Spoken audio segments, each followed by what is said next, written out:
तो hello everyone, अगर आप स्टूडेंट हैं डिप्लोमा के या फिर बीटेक पास आउट हैं और आप ये सोच रहे हैं कि सर डिप्लोमा कंप्लीट हो गया है या बीटेक कंप्लीट हो गया है, पास हो चुके हैं, अब हमें आगे क्या करना चाहिए, या फिर आप फाइनल ईयर स्टूडेंट हैं, डिप्लोमा या बीटेक फाइनल ईयर स्टूडेंट है और आप ये सोच रहे हैं कि सर नेक्स्ट ईयर में पास हो जाऊंगा, उसके बाद मेरे लिए करियर अपॉर्चुनिटीज क्या हैं।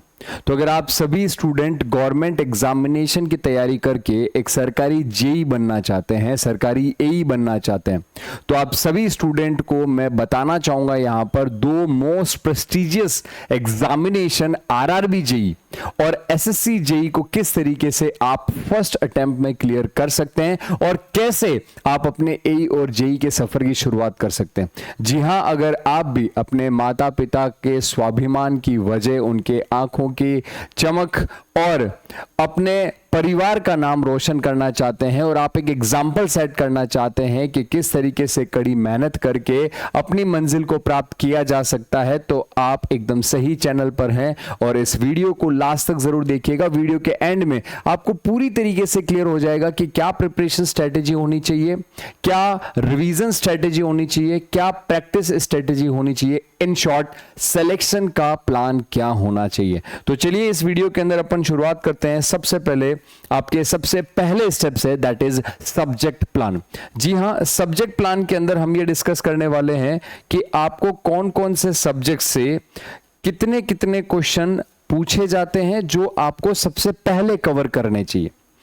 इस वीडियो के अंदर मैं बात करने वाला हूं इलेक्ट्रिकल इंजीनियरिंग स्टूडेंट्स के लिए कौन कौन से सब्जेक्ट जो है वो इंपॉर्टेंट हैं टेक्निकल में, अदरवाइज नॉन टेक्निकल कैसे करना है, कितने सब्जेक्ट किस तरीके से कवर अप करने हैं, कैसे प्रैक्टिस करना है, वो सभी ब्रांचेस के लिए कॉमन रहने वाला है।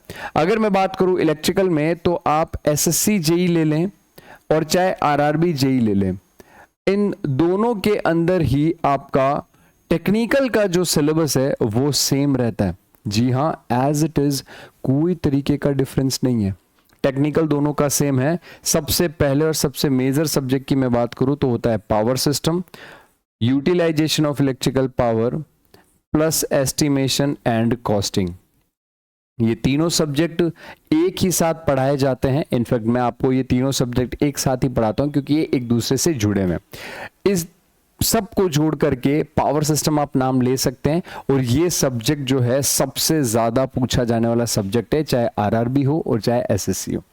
फिर उसके बाद में आता है आपका इलेक्ट्रिकल मशीन, जो आपको 2 नंबर पर सबसे ज्यादा पूछा जाता है, और उसके बाद 3 नंबर पर आता है आपका basic electrical engineering plus network.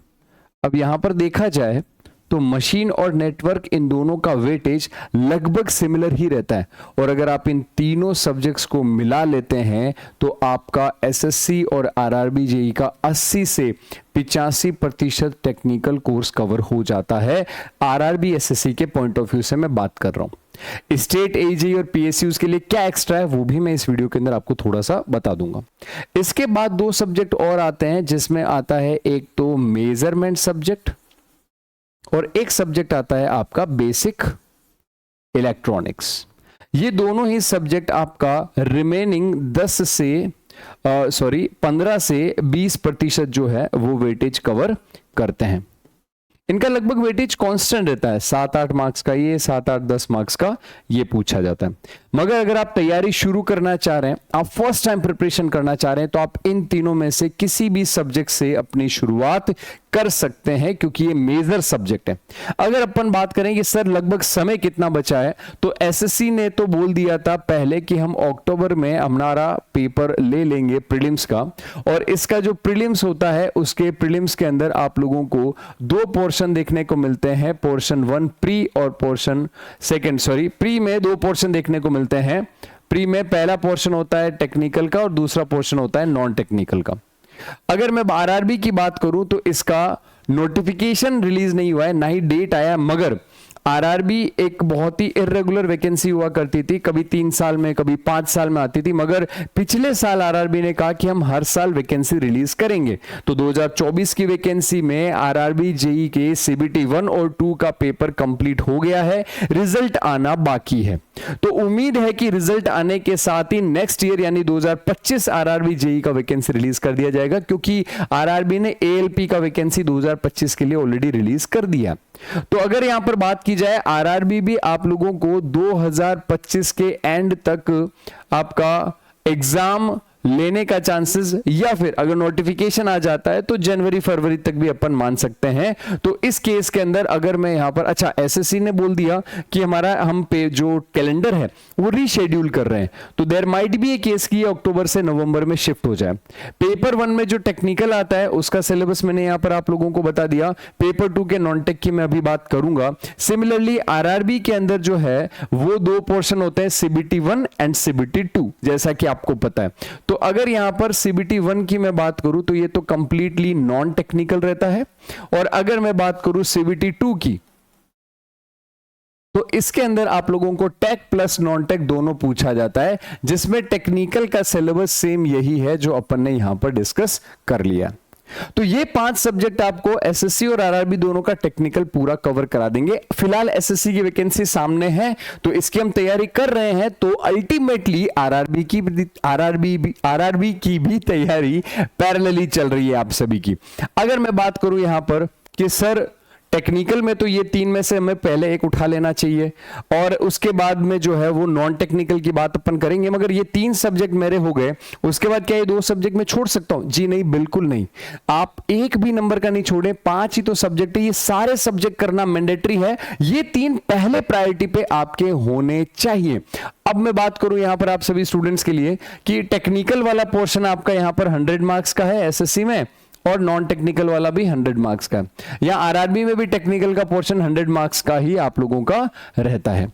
Non technical यहां पर सीबीटी 2 के अंदर 50 मार्क्स का रहता है, और यहां पर सीबीटी 1 के अंदर पूरा ही नॉन टेक जो है वो 100 मार्क्स का रहता है। अब टेक्निकल में ये सब्जेक्ट सर हमने स्टार्ट कर दिए। अब हमें कितने वीडियोस पर डे पर बेसिस पर, मतलब रोज जो है वो हमें देखने चाहिए, और कितना प्रैक्टिकली पॉसिबल होता है। अगर वीडियो 2 घंटे का एक वीडियो होता है तो आप जो है वो 2 लेक्चर्स आराम से कंफर्टेबल मोड में देख सकते हैं टेक्निकल के, और अगर वो 3 घंटे का है तो उस केस में 2 लेक्चर्स जो है वो पूरे देखना थोड़ा सा मुश्किल होता है, क्योंकि 6 घंटे लगातार स्क्रीन के सामने देखना, और जब आप फर्स्ट टाइम पढ़ रहे होते हैं तो आपको वीडियो पूरा देखना होता है। आप नॉर्मल स्पीड में देख रहे होते हैं, फास्ट फॉरवर्ड में आप 1.25x पे देख सकते हैं ज्यादा से ज्यादा, क्योंकि आप वीडियो देखने के साथ साथ उसमें जो समझाया जा रहा है उसे ध्यान से सुन भी रहे हैं, और उस कंटेंट को आप अपनी कॉपी में भी पैरेलली लिख रहे हैं। वो चीजें जो सर केवल समझाने के लिए बोल रहे हैं, हो सकता है आपको वो भी लिखने की जरूरत महसूस हो। तो एक 2 घंटे के लेक्चर को कवर करने के लिए एग्जैक्ट 2 घंटे लग ही जाते हैं अगर आप फर्स्ट टाइम पढ़ रहे हैं तो उस केस के अंदर आप लोगों को टेक्निकल के अंदर 2 वीडियोस पर डे देखने चाहिए। अब सर ये एक वीडियो एक सब्जेक्ट का और दूसरे सब्जेक्ट का लें? जी नहीं, दोनों के दोनों एक ही सब्जेक्ट के होने चाहिए। दोनों लेक्चर्स एक ही सब्जेक्ट के होने चाहिए। तो ओवरऑल अगर मैं टाइम की बात करूं तो हम यहां टारगेट लेकर के चल रहे हैं 7 to 8 मंथ्स का, 7 to 8 मंथ्स का, और मिनिमम बात करें तो 6 मंथ जो है वो हम मिनिमम कंसिडर कर रहे हैं कि हम इन 6 मंथ में कोर्स कंप्लीट कर लें तो बढ़िया है, वरना अधिकतम 7 से 8 महीने में हमें ये सारा सिलेबस टेक नॉन टेक का कवर कर लेना है, क्योंकि 1 साल के भीतर हमें ऐसा बनना है कि अब चाहे कोई भी एग्जाम आए, हमें बस एग्जाम देना है और उस एग्जाम को क्रैक करना है। इस प्रकार की स्ट्रेटेजी हम यहां पर बना रहे हैं। अगर मैं बात करूं नॉन टेक्निकल की कि सर नॉन टेक के अंदर किस तरीके से हमें आगे बढ़ना चाहिए, तो नॉन टेक में सबसे पहला सब्जेक्ट आपको कवर करना चाहिए reasoning, general intelligence and reasoning. Simply 50 marks का आप लोगों से पूछा जाता है एसएससी जेई के अंदर। और आरआरबी के प्री में भी ये आता है 20-25 मार्क्स का, तो वहां पर भी ये इंपॉर्टेंट है। मगर एसएससी जेईई में 50 नंबर, 200 मार्क्स के प्रीलिम्स में 50 नंबर अकेला रीजनिंग लेकर के आता है, और ये बहुत इजी लेवल का रीजनिंग रहता है, इसमें कोई जैसा मतलब टफ कुछ भी नहीं होता। स्टूडेंट यहां पर 45+ मार्क्स ऑब्टेन किए हैं यहां पर जो इजी प्रेप में पढ़े हैं। इसके बाद बात करें अगर अपन, तो सर सेकंड पोर्शन होता है जीके एंड जीएस का, जीके जीएस का या जनरल अवेयरनेस का, या अपन जनरल अवेयरनेस बोल देते हैं, जनरल अवेयरनेस, जनरल साइंस। इन सभी के अंदर सबसे इंपॉर्टेंट सब्जेक्ट आपका बनता है जनरल साइंस। क्यों सर, ये क्यों आप कह रहे हैं? जनरल साइंस में आपका आता है फिजिक्स, केमिस्ट्री और बायोलॉजी। इनके तकरीबन 10 से 12 मार्क के क्वेश्चन, 50 क्वेश्चन के नॉन टेक में से 50 नॉन टेक तो रीजनिंग के चले गए, रिमेनिंग 50 मार्क्स जो एसएससी का है उसके अंदर आप लोगों को ये जो जनरल साइंस वाला पार्ट है इससे 10 से 12 क्वेश्चन मिलते हैं। और चूंकि आप साइंस बैकग्राउंड से हैं, आप इंजीनियरिंग बैकग्राउंड से, आपको ये इंटरेस्टिंग भी लगता है, आपको पढ़ने में बोरिंग भी नहीं लगता, और आप आराम से इसे याद भी कर सकते हैं। इसके बाद 2 नंबर पे आपको पढ़ना चाहिए ज्योग्राफी। मिनिमम 7 to 8 मार्क्स का ज्योग्राफी पूछा जाता है, 7 मार्क्स मिनिमम आता ही आता है। ज्योग्राफी एक साइंटिफिक सब्जेक्ट है, इंजीनियरिंग स्टूडेंट को पढ़ने में कोई दिक्कत नहीं होती, वो आराम से इसे पढ़कर समझ सकते हैं, याद कर सकते हैं। फिर उसके बाद में आता है पॉलिटी। ये तो बहुत इंटरेस्टिंग टॉपिक होता है और इसको पढ़ने में काफी इंटरेस्ट भी आता है, क्योंकि ये पॉलिटिक्स से जुड़ा हुआ है। और इस उम्र में आकर के जब आप डिप्लोमा या बीटेक कर चुके हैं, आप कहीं ना कहीं पॉलिटिक्स के संपर्क में आते हैं, आप नेताओं को भी जानने लगते हैं, आप वोट भी देने लगते हैं, तो उस केस में ये चीजें आपके लिए और इंटरेस्टिंग हो जाती है, और पॉलिटी भी एक बहुत अच्छा सब्जेक्ट आपके लिए बनता है। और फिर आता है कि भैया अर्थव्यवस्था कैसे चलती है, आजकल ये ट्रेंडिंग में भी चल रहा है टॉपिक। तो ये वो टॉपिक है जो अगर आप कवर कर लेते हैं तो तकरीबन यहां पर आप जो है अपना, अच्छा एक आता है करंट अफेयर्स।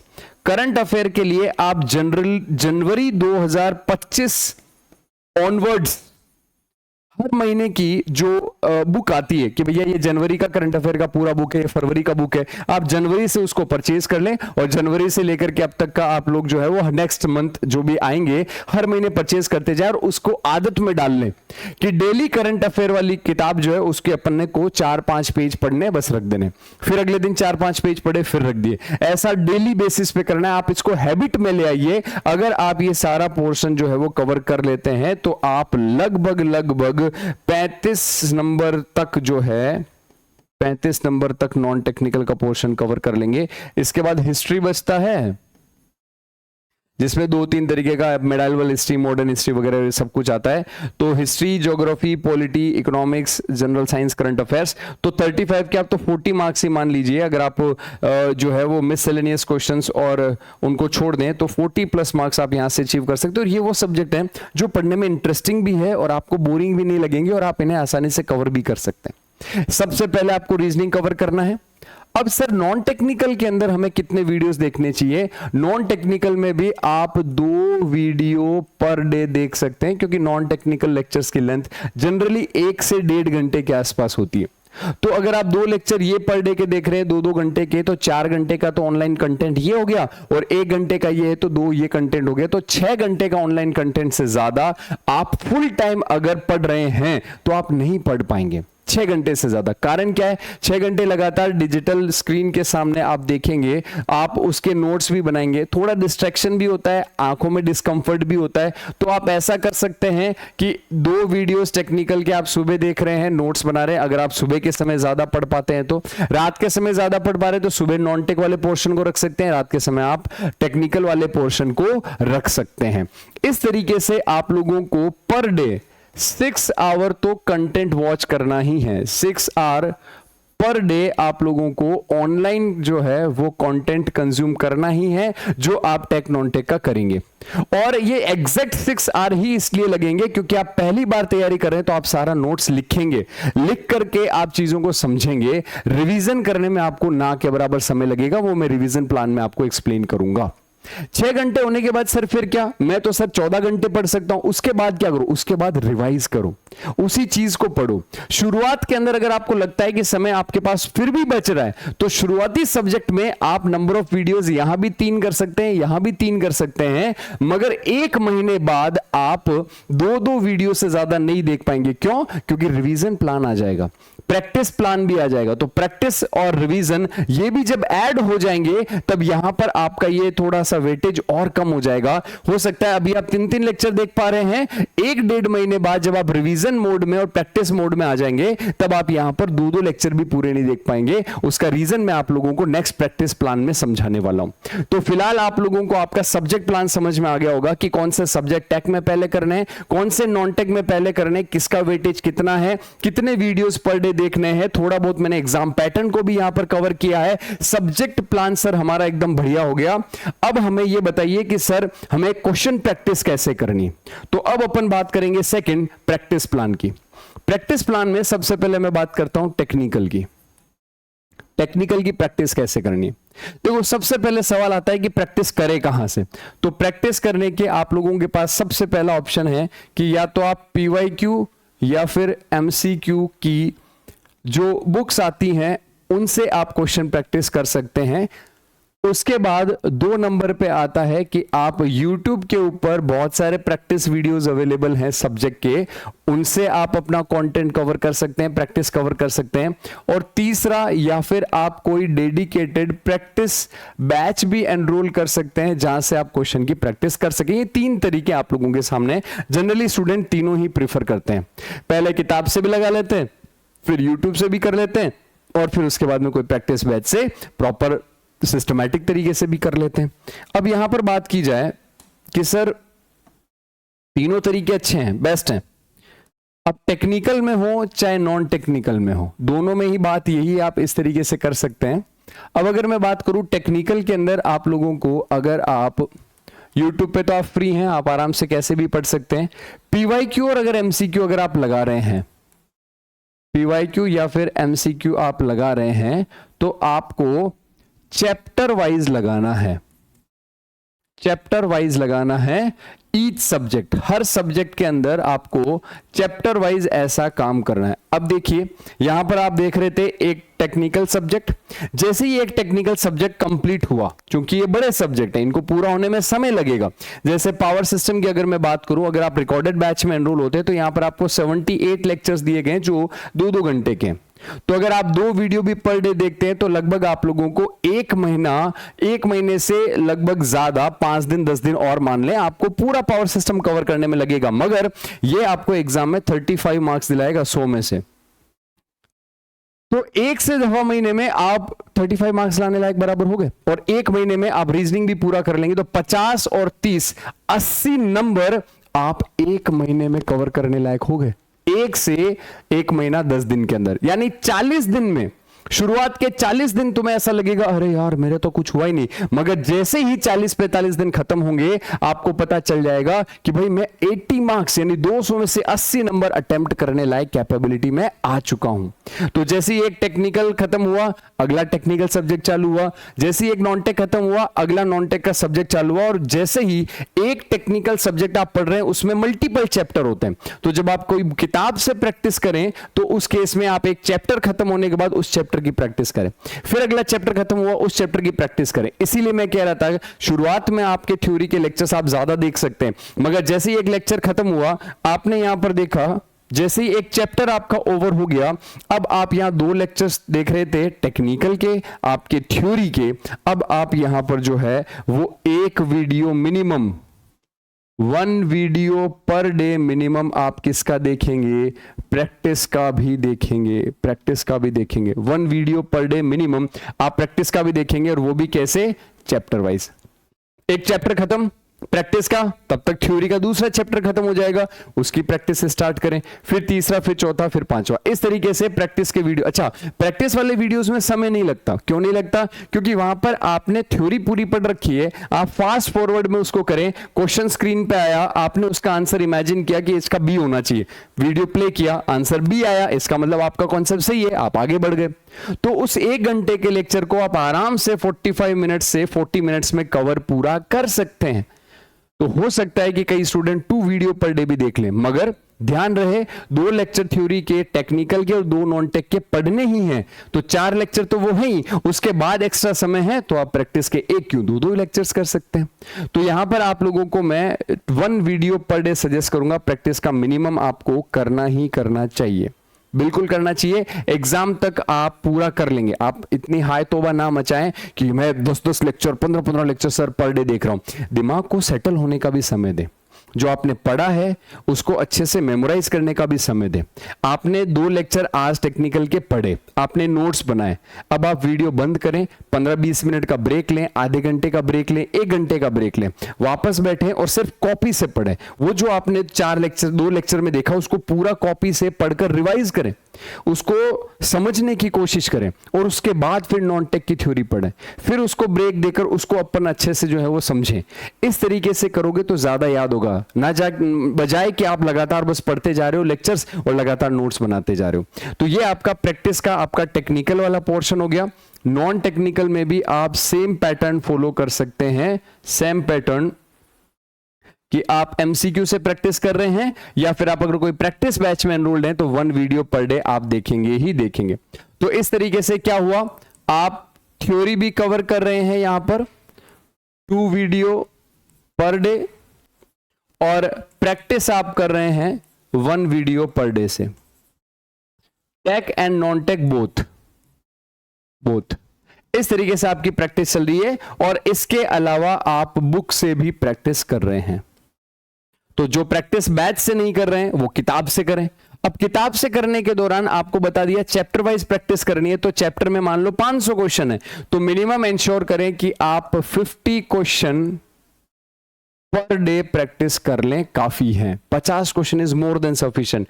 50 क्वेश्चन को पढ़ने में ही 50 मिनट हो गए, 1 घंटा हो गया पूरा। उनको समझने में हर एक क्वेश्चन को 3-3 मिनट का समय लगता है। तो पहले जब क्वेश्चन प्रैक्टिस करोगे तो ये 50 क्वेश्चन करने में भी आपको मिनिमम 3 घंटे का समय लग जाएगा। एक क्वेश्चन को पढ़ना 1 मिनट में, समझना और 2 मिनट में उसका आंसर करना, तो भी 3 मिनट हो जाते हैं। ये 150 मिनट हो गए, यानी यहां पर आपका लगभग 3 घंटे का समय प्रैक्टिस के अंदर किताब से करने में भी चला जाएगा और वीडियो से करते हो तो भी लगभग इतना समय चला जाएगा। इस तरीके से आपको प्रैक्टिस करना है। अब सर मेरा एक सब्जेक्ट पूरा हो गया, मेरी उसकी प्रैक्टिस पैरेलल में चल रही थी, सेकंड सब्जेक्ट का मेरा थ्योरी स्टार्ट हो गया, रिवीजन में कब करूं? तो रिवीजन करने के लिए फिर अपन बात करेंगे सबसे 3rd नंबर पॉइंट पे, रिवीजन प्लान, क्योंकि ये सबसे ज्यादा इंपॉर्टेंट है। सारे स्टूडेंट को यहीं पर सबसे ज्यादा डाउट आता है कि सर रिवीजन कैसे करना चाहिए। तो देखिए, मान लीजिए आप टेक्निकल पढ़ना स्टार्ट किए, तो टेक्निकल पढ़ना स्टार्ट किए तो आपका सब्जेक्ट 1 हुआ, फिर सब्जेक्ट 2 हुआ, फिर जैसे ही सब्जेक्ट 3 स्टार्ट होता है तो आप सब्जेक्ट 1 का रिवीजन यहां पर स्टार्ट कर देंगे। अब ये रिवीजन करना कैसे है? अब इस रिवीजन को किस तरीके से कर सकते हैं उसके बारे में बात करें तो आप यहां पर मिनिमम डिसाइड कर लें कि नोट्स के 15 पेज पर डे मुझे पढ़ने हैं और उसमें से मुझे बनाने हैं शॉर्ट नोट्स। मैंने 15 पेज पढ़े, 15 पेज में जो मेरे को लगा कि हाँ ये चीजें काम की है, ये चीजें मैं भूल जाता हूं बार बार, ये इंपॉर्टेंट फॉर्मूला है, ये सर ने इंपॉर्टेंट बताया था, ये मैंने जब क्वेश्चन प्रैक्टिस किया तब मुझे एक्स्ट्रा डेटा मिला जो मुझे याद नहीं रहेगा, ऐसी चीजें आप आइडेंटिफाई करेंगे उन 15 पेजेस में और उनको शॉर्ट नोट्स के रूप में आप अपनी अलग कॉपी में लिखेंगे। बस कॉपी बंद, अपना फिर रेगुलर रूटीन स्टार्ट करो। मतलब वही थ्योरी के 2 lecture per day, practice 1 lecture per day, वो चल रहा है। रिवीजन 15 पेज पर डे करोगे तो 15 पेज पर डे के अंदर आपको मिनिमम 1 आवर का समय लगेगा। 1 घंटे में आप 15 पेज आराम से पढ़ लेंगे।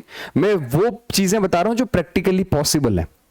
ऐसा नहीं है कि मैंने यहाँ पे 10 सब्जेक्ट के नाम लिखे और आप कहीं पर पढ़ रहे हैं, किसी जगह पर आपको यह बताया जा रहा है कि आपके 5 सब्जेक्ट हैं तो 5 सब्जेक्ट के तो है ना आप 2-2 वीडियो हर एक के पर डे देखो, पता चला दिन के 14 लेक्चर्स आप देख रहे हो। नहीं कर पाओगे भाई।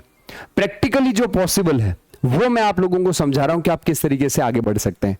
फिर उसके बाद में आप जब सब्जेक्ट 4 पे आएंगे तो सब्जेक्ट 2 का आपका क्या स्टार्ट हो जाएगा? रिवीजन स्टार्ट हो जाएगा। Same strategy 15 page per day और आपको उसके शॉर्ट नोट्स बनाने हैं। इस तरीके से 2 सब्जेक्ट होने के बाद तीसरे सब्जेक्ट में आप रिवीजन उसका जो है वो स्टार्ट कर सकते हैं और उसको पैरेलली अपन कंप्लीट करते जाएं। रिवीजन में ये पूरा हो गया, मगर अभी भी सब्जेक्ट 3 चल रहा है, बड़ा है, तो आप सब्जेक्ट 2 का रिवीजन स्टार्ट कर दें, सब्जेक्ट 4 का वेट क्यों करना। इस तरीके से एक सब्जेक्ट के बाद दूसरा पूरा जब हो जाए तब तीसरे के समय पहले का रिवीजन करें। क्यों, ऐसा क्यों सर? वो इसलिए क्योंकि दूसरे के वक्त पहले की प्रैक्टिस चल रही होगी, दूसरे के वक्त पहले सब्जेक्ट की प्रैक्टिस चल रही होगी। तो एक बार पूरा सब्जेक्ट का थ्योरी आपने पढ़ा, प्रैक्टिस के दौरान आपकी थ्योरी रिवीजन हो रही है, तब तक सब्जेक्ट 2 चल रहा है, सब्जेक्ट 3 के समय सब्जेक्ट 1 का रिवीजन स्टार्ट हो गया और सब्जेक्ट 2 की प्रैक्टिस चल रही है, सब्जेक्ट 4 के समय सब्जेक्ट 2 का रिवीजन स्टार्ट हो गया और सब्जेक्ट 3 की जो है वो प्रैक्टिस चल रही है। इसीलिए मैंने कहा था कि शुरुआत में आपको हो सकता है समय ज्यादा मिले, मगर बाद में आप लोगों का टाइम टेबल जो है और थोड़ा सा जो है वो जटिल हो जाएगा।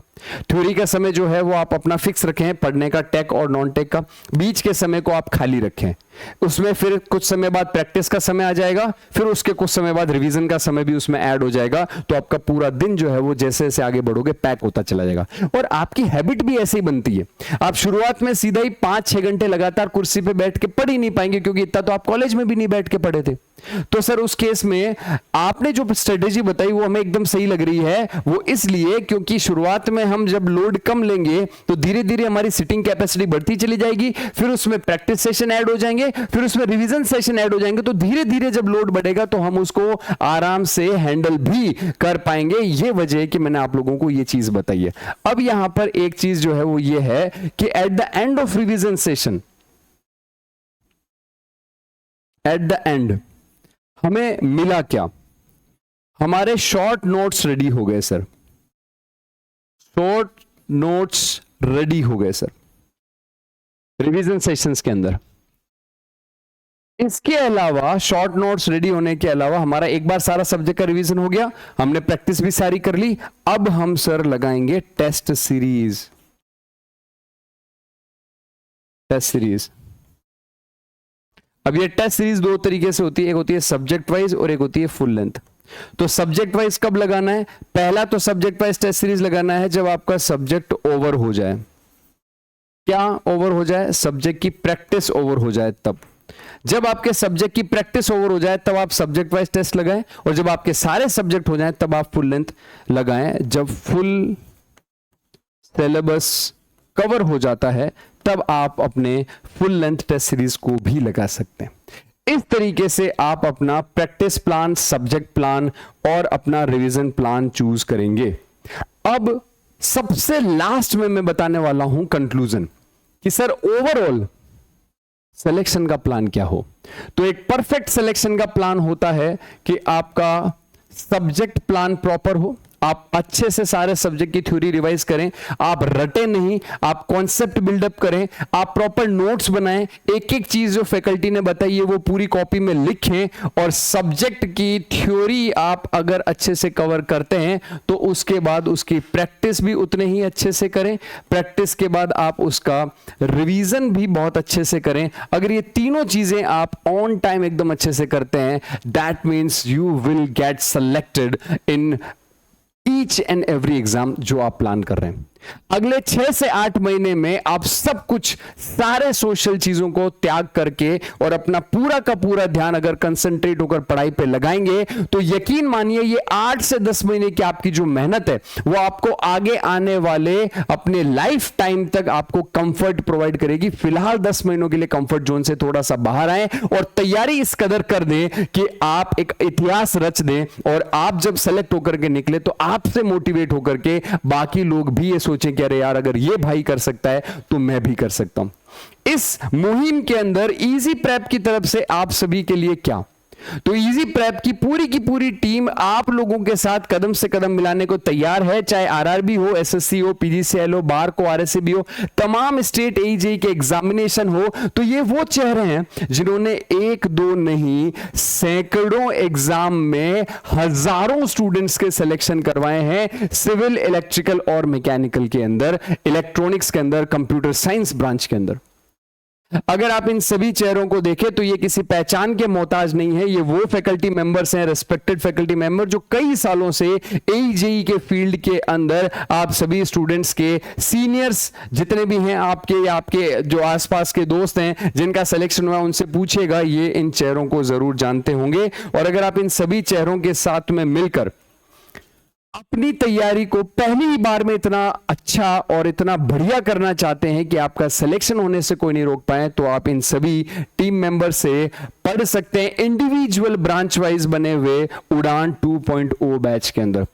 जी हां, वो सभी स्टूडेंट जो एसएससी भी करना चाह रहे हैं, जो आरआरबी भी करना चाह रहे हैं और जो स्टेट एईजेई भी करना चाह रहे हैं, आप सभी स्टूडेंट को मैं कह दूं कि भैया उड़ान 2.0 लाइव बैच स्टार्ट हो चुका है 26 मई से। 26 मई से स्टार्ट हुए हुए इस बैच के अंदर आपको 1 ईयर वैलिडिटी केवल 2499 यानी 2500 रुपए में आपको क्या क्या मिल रहा है, आपको पूरा का पूरा लाइव क्लास मिलेगा, यानी कि 2025-26 का जो भी सेशन का लाइव क्लास है वो पूरा रहेगा, प्लस 2024-25 का जो हमारा उड़ान बैच पहला वाला था उसका पूरा रिकॉर्डेड एक्सेस भी मिलेगा, जिसमें थ्योरी और प्रैक्टिस दोनों थी। और इस बार जो कराया जाएगा उसमें लाइव थ्योरी तो है ही, साथ ही साथ 5000 क्वेश्चन का प्रैक्टिस भी आप लोगों को कराया जाएगा। रेस्पेक्टिव एग्जाम जिसके आप तैयारी कर रहे हो उसके पीवाईक्यू और उसके एक्सपेक्टेड क्वेश्चन जो आ सकते हैं वो भी, यानी थ्योरी भी पूरा यहां पर आप कर पाएंगे, प्रैक्टिस भी आप पूरा कर पाएंगे। और रिवीजन मोड में आप टेस्ट सीरीज की बात करें तो 50 से अधिक सब्जेक्ट वाइज और फुल लेंथ टेस्ट पेपर भी यहां अवेलेबल है। यानी जो सिलेक्शन प्लान के 3 मेन स्तंभ थे, तीनों इस बैच में फुलफिल हो रहे हैं। एक परफेक्ट आपका live batch plus recorded sessions plus practice batch plus test series, और इसके अलावा आप सभी को एक्सेस मिलता है डाउट ग्रुप का।